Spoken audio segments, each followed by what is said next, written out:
Kita ditebus bukan dengan emas dan perak, tapi kita ditebus dengan darah yang mahal, yaitu darah anak domba yang tidak bercacat celah.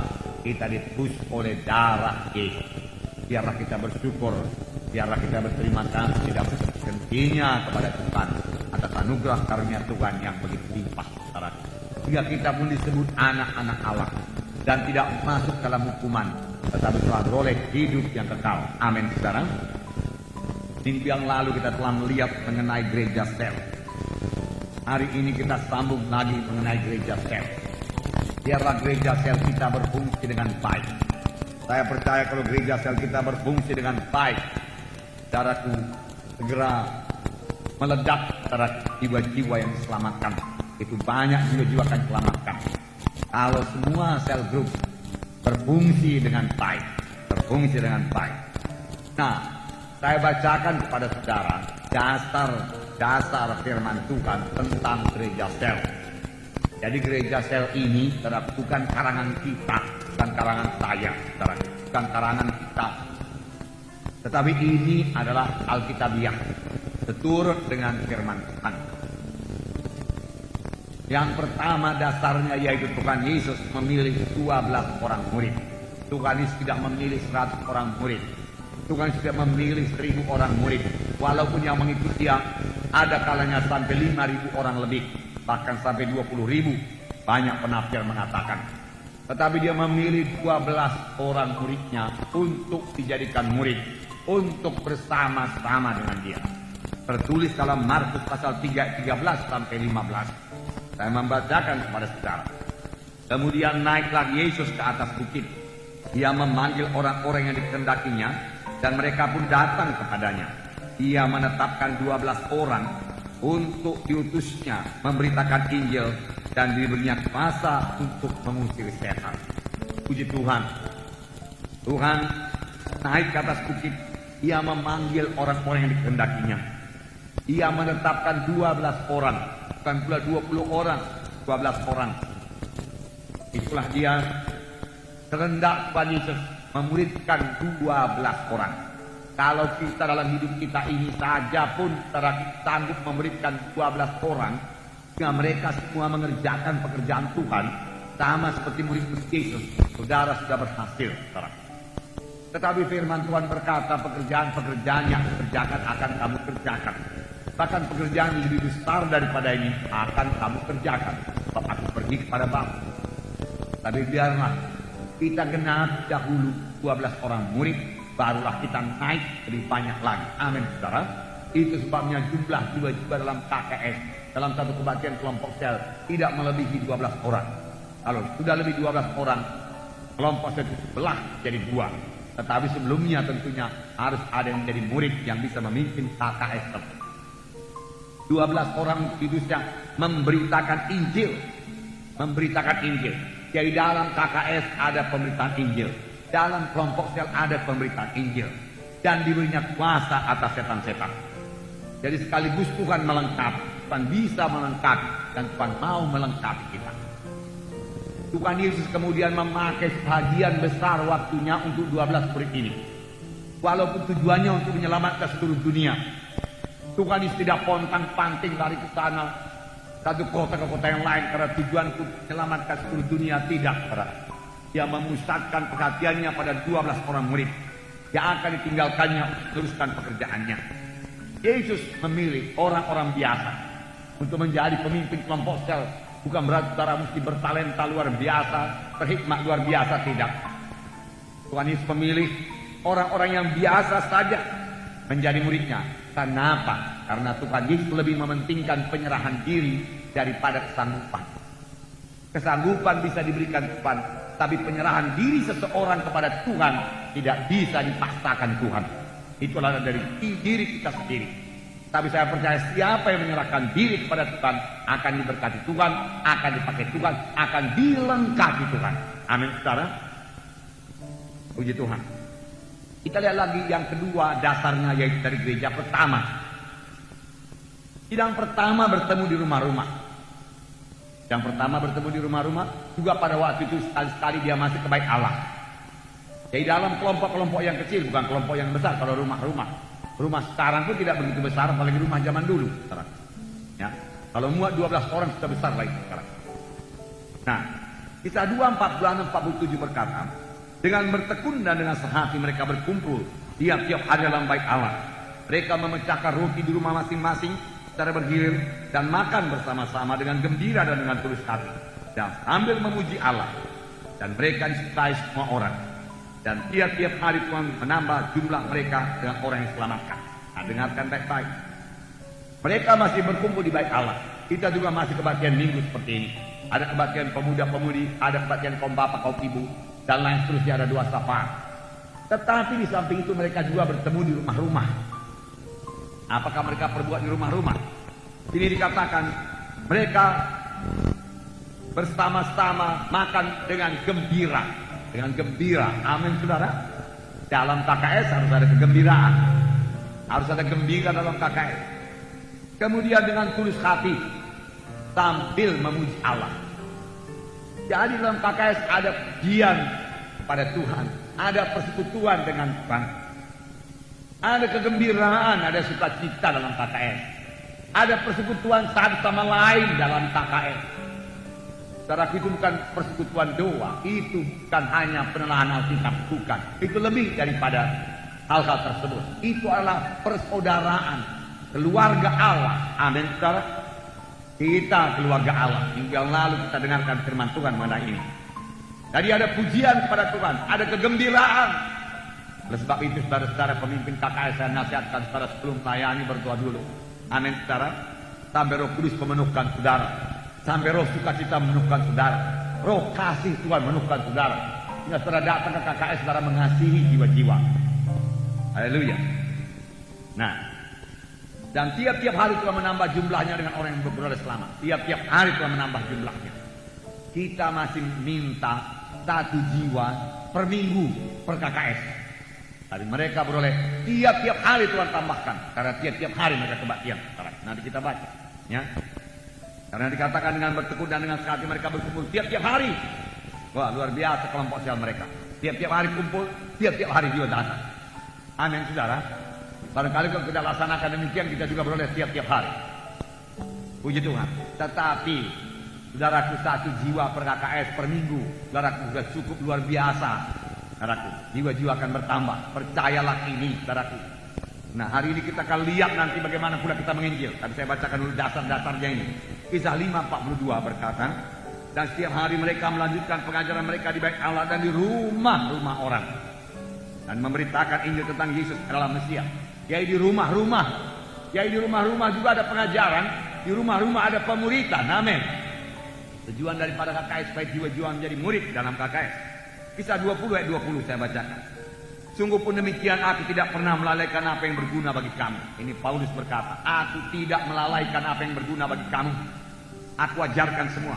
Semua aku beritakan dan aku ajarkan kepada kamu, baik di muka umum maupun dalam perkumpulan-perkumpulan di rumah kamu. Dalam perkumpulan-perkumpulan di rumah kamu. Jadi sudah cukup banyak ayat saudara menerangkan bahwasanya mereka bertemu di rumah-rumah. Di rumah-rumah. Puji Tuhan. Gereja ini juga dimulai dalam pertemuan di rumah. Saudara. Kemudian berkembang menjadi pertemuan besar di gereja, tetapi kemudian kembali lagi ke rumah-rumah untuk kebaktian kelompok sel. Roma 16 ayat 3 dan 5 berkata, sampaikan salam kepada Priska dan Aquila, teman-teman sekerjaku dalam Kristus Yesus. Salam juga kepada jemaat di rumah mereka. Jadi ada jemaat di rumah Aquila dan Priscilla. Ada jemaat, puji Tuhan, di daerah Aquila dan Priscilla diberkati Tuhan, karena mereka menampung sidang Tuhan di rumahnya. Lalu dalam rumah itu hadir Roh Kudus, hadir kuasa Tuhan, sama sebagaimana rumah Obed-Edom diberkati dalam segala perkara karena dia menampung bait Allah di situ. Nah, saudaraku yang kekasih dalam nama Yesus, salam kepada Epenetus, saudara yang kekasihi, yang adalah buah pertama untuk daerah Asia untuk Kristus. Jadi Paulus ini mengenal siapa yang buah sulung dia kenal, siapa jiwa dewasa dia kenal, siapa jiwa yang mula-mula selamat dia kenal. Salam kepada Epenetus, buah sulung, jiwa dewasa, ya, yang pertama selamat di Asia. Pemimpin KKS harus mengenal semua anggotanya, mana bayi-bayi rohani, mana anak-anak, mana yang sudah dewasa. Yang anak-anak dijadikan bertambah besar. Menjadi anak muda lah kita katakan. Yang anak muda jadikan saudaraku menjadi jiwa dewasa. Sehingga dia bisa berumah tangga secara rohani. Yaitu dia bisa membentuk rumah tangga yang berarti membentuk KKS yang baru. Amin saudara. Ya, haleluya. Yang ketiga, mengapa perlu KKS ini? Ya, tidak seorang pun mempunyai seluruh karunia-karunia Tuhan. Tuhan mau memberikan karunia-Nya supaya saudara minta, supaya saudara merindu. Saudara bayarlah harganya dengan banyak berdoa, banyak berdoa, banyak berdoa, banyak berdoa. Rindu untuk melayani jiwa-jiwa, rindu untuk memberkati sidang Tuhan. Karena Roh Kudus hanya diberikan untuk mati sidang Tuhan. Untuk kepentingan bersama, firman Tuhan berkata. Tuhan tidak memberikan karunia-karunia Roh Kudusnya kepada jiwa-jiwa yang tidak bersekutu dengan Tuhan, yang kurang peka kepada Tuhan. Sebab dalam menjalankan karunia-karunia Roh Kudus kita harus mendengar suara Tuhan. Untuk itu perlu persekutuan dengan Tuhan, perlu persekutuan yang dicapai dengan doa kepada Tuhan, doa kepada Tuhan. Tetapi tidak ada seorang pun punya 9 karunia. Hanya Tuhan Yesus yang punya seluruh karunia-karunia Roh Kudus. Kepada seorang dikaruniakan karunia menyembuhkan, yang lain karunia nubuat, yang lain karunia mengartikan makna nubuat, karunia hikmat, dan seterusnya. Tetapi kalau itu digabung maka itu menjadi lengkap. 1 Korintus 12 ayat 4 dan ayat 7 dan ayat 12 dan ayat 27. Saya bacakan kepada saudara. Ada rupa-rupa karunia tetapi satu roh. Banyak karunia tapi Roh Kudus yang mengerjakan. Tetapi kepada tiap-tiap orang dikaruniakan pernyataan roh untuk kepentingan bersama, untuk kepentingan sidang. Saudara berbahasa roh untuk kepentingan sidang. Saudara beroleh karunia hikmat untuk kepentingan sidang. Saudara beroleh karunia nubuat untuk kepentingan sidang. Tuhan mau memberikan. Lalu untuk kepentingan saudara sendiri, Tuhan tidak memberikan. Tuhan memberikan karunia menyembuhkan bagi saudara, bukan supaya saudara dapat nama besar, jadi penginjil besar, pendeta besar. Saudara itu akan membawa kepada keruntuhan saudara sendiri. Tetapi untuk menolong jiwa-jiwa. Memang saudara terbeban buat jiwa-jiwa yang sakit. Ah Tuhan, kasihan kali dia sakit Tuhan. Kalau boleh aku yang menanggung penyakitnya. Itu yang dikatakan saudaraku Kathryn Kuhlman selalu. Berikan aja penyakitnya sama aku Tuhan supaya dia sembuh. Dia mau menanggung penyakit orang lain. Tapi Tuhan berkata kepada yang tidak perlu engkau tanggung Kathryn Kuhlman, aku sudah menanggungnya. Aku hanya memberikan kepadamu karunia menyembuhkan. Lalu dia meletakkan tangan, penyakit sembuh, meletakkan tangan, penyakit sembuh, meletakkan tangan, penyakit sembuh, meletakkan tangan, penyakit sembuh. Amin saudara. Dan sampai sekarang Tuhan Yesus tidak berubah. Dia masih menyembuhkan. Dan dia memakai sidangnya, memakai gerejanya. Dahulu waktu Tuhan Yesus di bumi ini, dia memakai tubuhnya. Untuk melayani. Untuk letakkan tangan pada orang sakit, orang sembuh. Sekarang dia memakai tubuhnya juga. Anggota tubuhnya, yaitu saudara dan saya. Amin saudara. Jadi Tuhan mau memakai saudara, mau memakai saya. Sepanjang saudara mau membayar harganya dengan hidup suci, menyangkal diri, dan banyak bersekutu dengan Tuhan. Amin saudara. Itu perlu penyangkalan diri. Bayar harganya saudara. Karena sama seperti tubuh itu satu dan anggota-anggotanya banyak. Dan segala anggota itu sekalipun banyak merupakan satu tubuh. Demikian pula Kristus. Banyak anggota tubuh Kristus, saudaraku. Kitalah anggota-anggota tubuhnya. Kamu semua adalah tubuh Kristus dan kamu masing-masing adalah anggotanya. Jadi ada tempat saudara dalam tubuh Kristus. Saudara sudah dipilih, saudaraku, ada tempat dalam tubuh Kristus. Berarti ada pelayanan dalam tubuh Kristus. Tidak ada satupun anggota tubuh saya ini yang bebas daripada pelayanan. Semua melayani. Amin saudara. Semua melayani. Nah, itu dasarnya. Yang sekarang saya mau terangkan lagi kepada saudara bagaimana menginjil dalam kelompok sel. Dan penginjilan kita berhasil. Berhasil membawa satu jiwa, satu KKS, satu minggu. Satu jiwa tiap-tiap KKS dalam tiap-tiap minggu. Nah, ini harus melibatkan semua anak Tuhan, bukan sebahagian. Inilah bedanya saudara dan gereja tradisi. Kalau gereja tradisi, kalaupun ada penginjilan, hanya pendeta saja yang bawa Injil, hanya guru agama, hanya penginjil, hanya pelayan-pelayan Tuhan yang mendapat gaji dari gereja. Mereka saja mengerjakan pekerjaan Tuhan yang menginjil. Tetapi dalam kelompok sel, terlebih dalam kebaktian kelompok sel, dalam rumah itu semua ambil bahagian.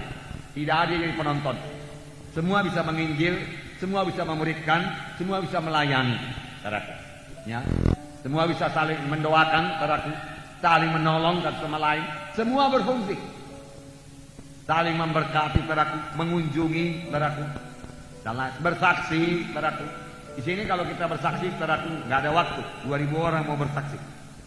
Nah, dengan demikian saja amanat agung bisa digenapkan. Kalau hanya pendeta-pendeta saja menginjil, perintah agung tidak akan pernah genap. 1000 tahun lagi pun tidak, saudaraku, bahkan tambah gagal. Firman Tuhan berkata, Tuhan tidak akan datang sebelum segala suku, bangsa, dan bahasa mendengarkan Injil Tuhan. Jalannya bagaimana? KKS berbelah, KKS berbelah, KKS berbelah. Saya katakan minggu yang lalu maunya kota Medan dipenuhi dengan KKS, KKS, KKS, KKS, saudara.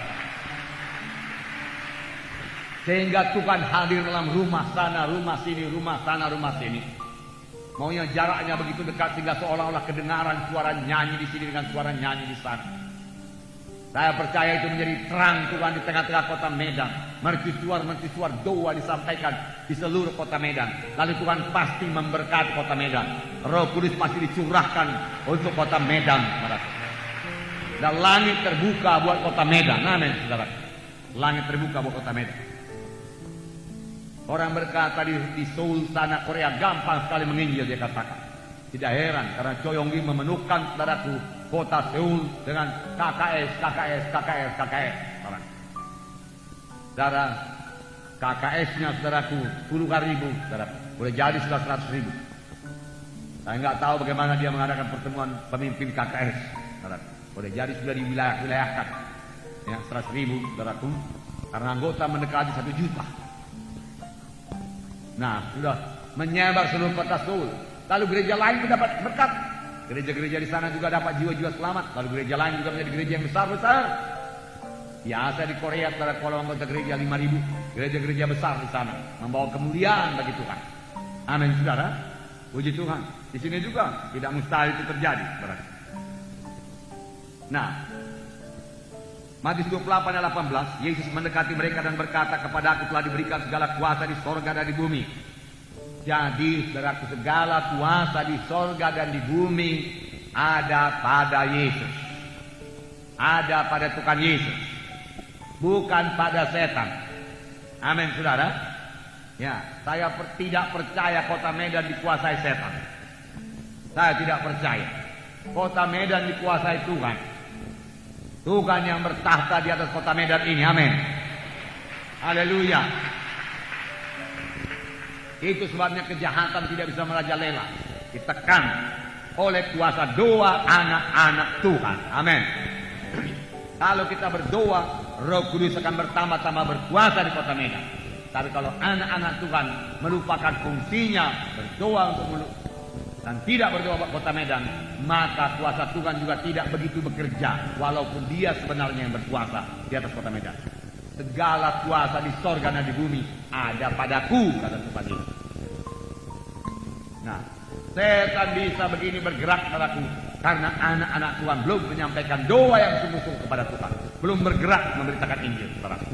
Kapan anak-anak Tuhan bergerak, maka pekerjaan setan akan dirusakkan.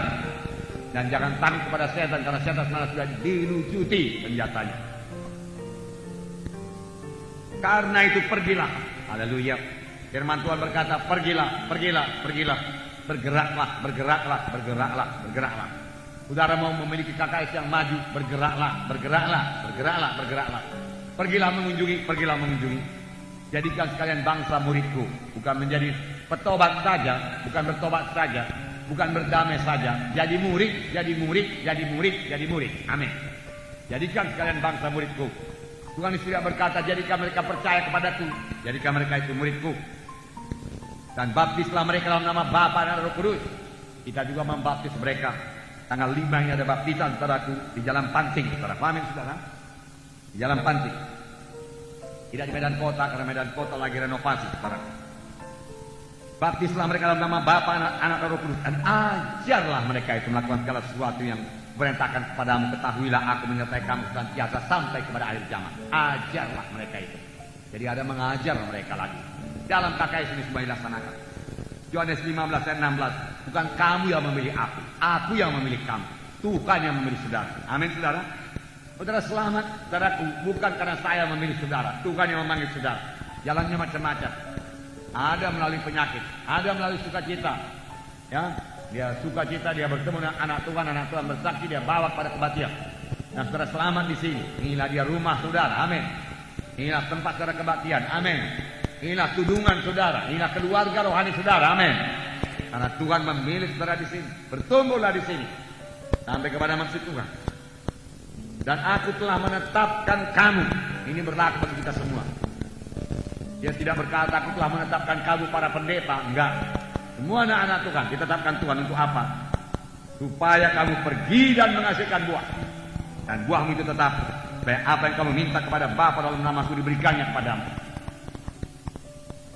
Ya. Supaya kamu pergi. Barangkali saudara tidak bisa pergi jauh-jauh. Pergi kepada keluarga-keluarga. Rumah tangga sekitar KKS saudara begitu dekat. Pergi. Waktu saya membaca ini saya tenggorokan Tuhan, saudaraku. Ya, saya tidak begitu banyak pergi pada tahun ini, saudaraku. Ada bangunan, saudaraku. Tetapi saudaraku tidak bisa menjadi alasan.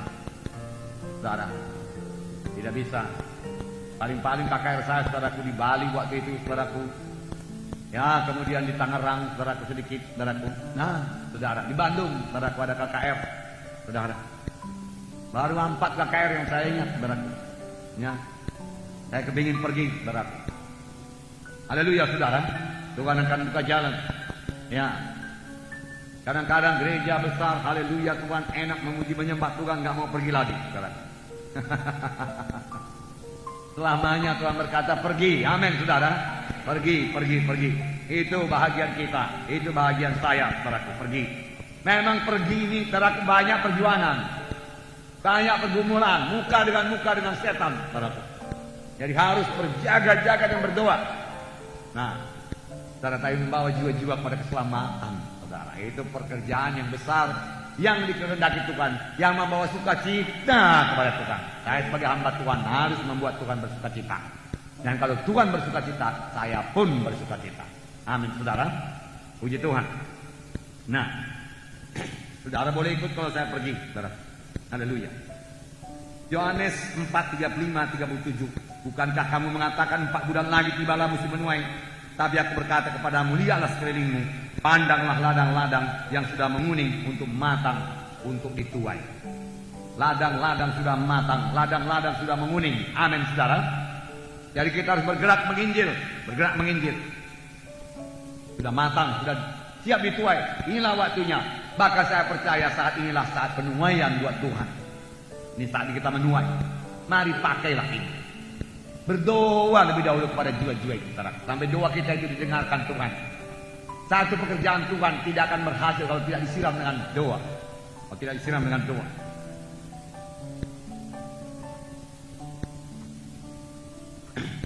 Satu Petrus 1:18-19.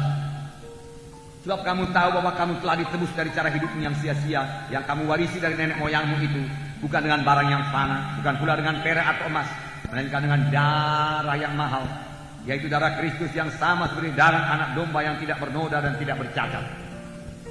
Inilah yang menebus saya. Mahal. Tuhan Yesus mencurahkan darahnya, memberikan nyawanya bagi saya, itu yang saya pikirkan. Demikian juga hendaknya saudara berpikir demikian. Jadi mahal keselamatan itu dibayar oleh Tuhan Yesus. Walaupun saudara memperolehnya dengan cuma-cuma, dengan karunia Tuhan saja. Tapi Tuhan mau supaya saudara menghargakan karunia Tuhan tersebut. Menjaga keselamatan saudara jangan lucut lagi.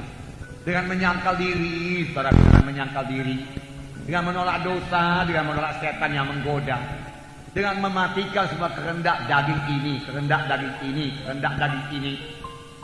Kecemaran, hawa nafsu, percabulan, perkelahian, pertentangan, kemarahan, geram, dan lain sebagainya. Matikan semua, jangan pelihara itu. Balas dendam, kepahitan, buangkan semua. Supaya saudara hidup terus, hidup sampai ke surga. Amin. Karena barang siapa hidup menurut kehendak daging, dia tidak mewarisi kerajaan surga. Dengan darah yang mahal, seperti darah anak domba yang tidak bernoda, tidak bercacat. Sudah ditebus, dicuci bersih. Lalu itu sudah selesai dilakukan Tuhan Yesus, maka keselamatan itu anugerah Tuhan saja. Efesus 2:8-9 berkata, karena kasih karunia kamu diselamatkan oleh iman, itu bukan hasil usahamu tapi pemberian Allah, bukan hasil pekerjaanmu. Supaya jangan ada orang memegahkan diri. Ya saudara, jangan kemukakan jasa kepada Tuhan kalau meminta sesuatu. Jangan. Saudara, saya sudah melayani Tuhan, maka sembuhkanlah saya. Saya sudah banyak berkorban Tuhan, maka sembuhkanlah saya, saudaraku tidak. Kesembuhan saudara karena Yesus sudah berbilur-bilur, saudaraku, untuk menyembuhkan saudara. Berikan saya bilurmu Tuhan menyembuhkan saya. Bahkan Daud berkata, aku tidak layak, apalagi kita, saudara. Sekarang siapa menghampiri Tuhan, biar dia datang kepada Tuhan dengan segala kerendahan hati. Amin. Tuhan tidak suka, saudaraku, seorang pun binasa. Tuhan tidak suka orang berdosa ke neraka. Ini artinya, walaupun dia berdosa, Tuhan tidak suka dia ke neraka. Tuhan mau dia selamat, karena keselamatan sudah disediakan Tuhan. Puji Tuhan. Saya bacakan 2 Petrus 3:9. Tuhan tidak lalai menepati janjinya. Sekalipun ada orang yang menganggapnya sebagai suatu kelalaian, tapi ia sabar terhadap kamu, karena ia menghendaki supaya jangan ada yang binasa, melainkan supaya semua orang berbalik dan bertobat. Jangan ada yang binasa. Semua berbalik kepada Tuhan.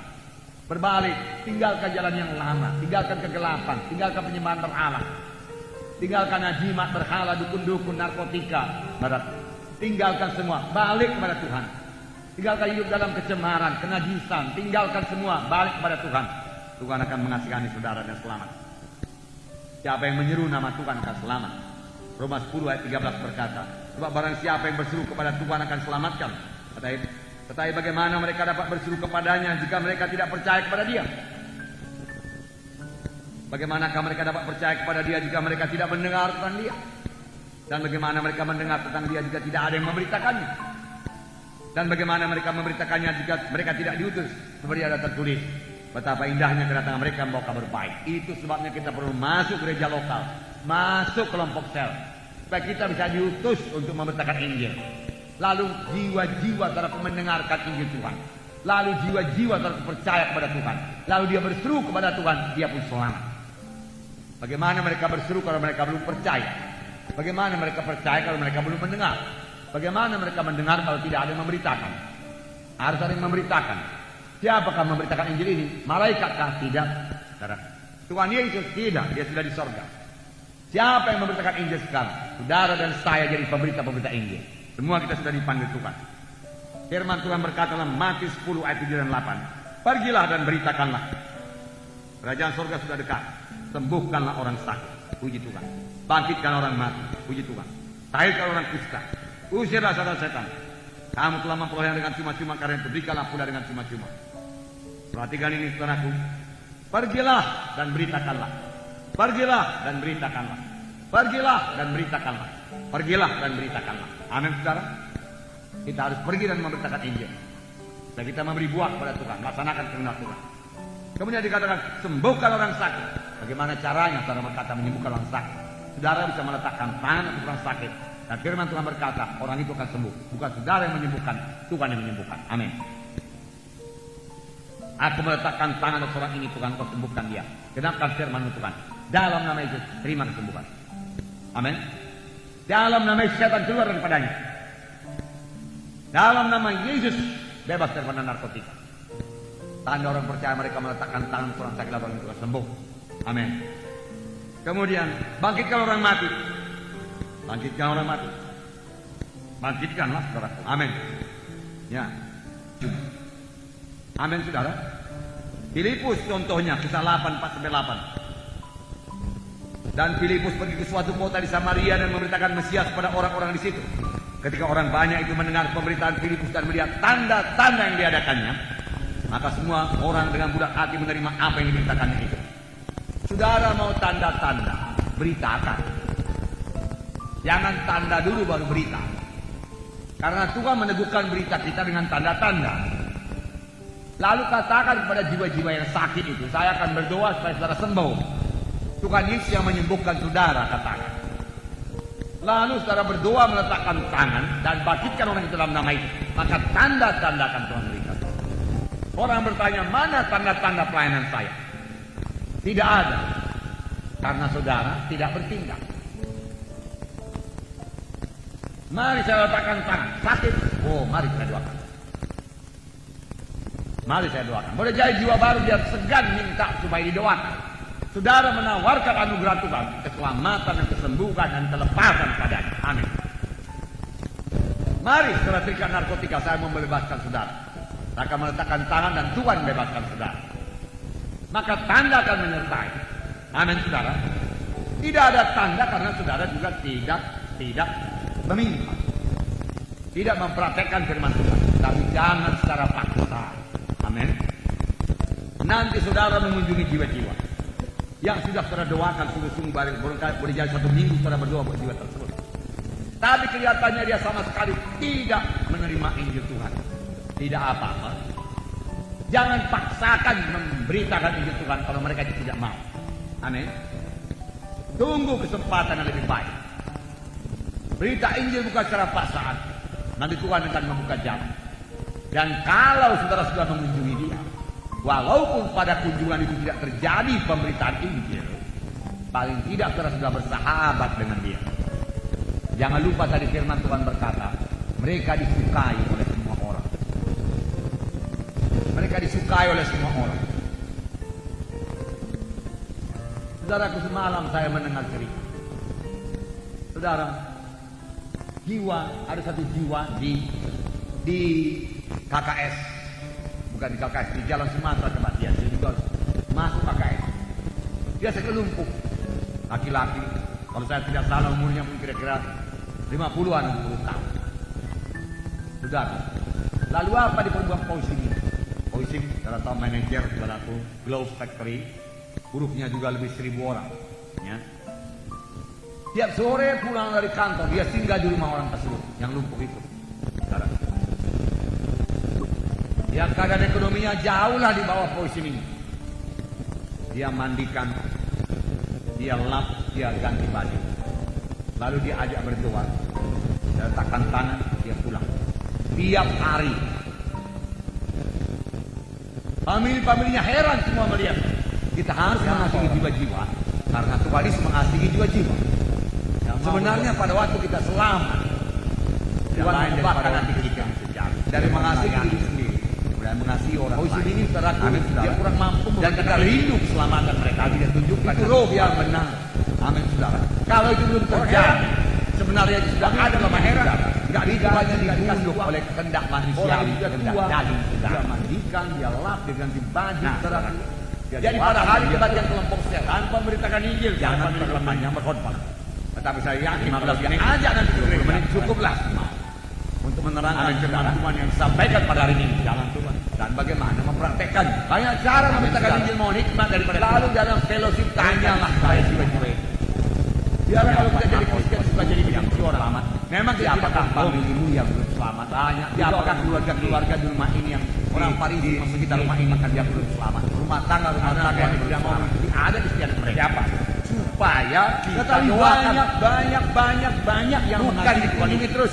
Kalau dia jalan kaki didoakan paling sedikit 1 minggu didoakan. Amin, saudara. Supaya Roh Kudus turun kepada mereka itu. Banyak Tuhan gagal kuasa tidak didoakan dalam gunanya Roh Kudus untuk mengurangi. Didoakan lebih dahulu. Dan dia harus diberitakan didoakan lebih dahulu. Amin, sampai menjadi didoakan lebih dahulu. Jadi tanyakan firman. Baru Yesus dalam lembaran di bawah itu ditulis rencana penginjilan. Kami sudah berdoa buat jiwa-jiwa yang namanya tersebut di bawah ini. 1, 2, 3, 4 dan seterusnya. Kami sudah berdoa buat keluarga-keluarga yang tersebut namanya di bawah ini. Keluarga ini, keluarga itu, keluarga ini, keluarga ini. Amin, saudara.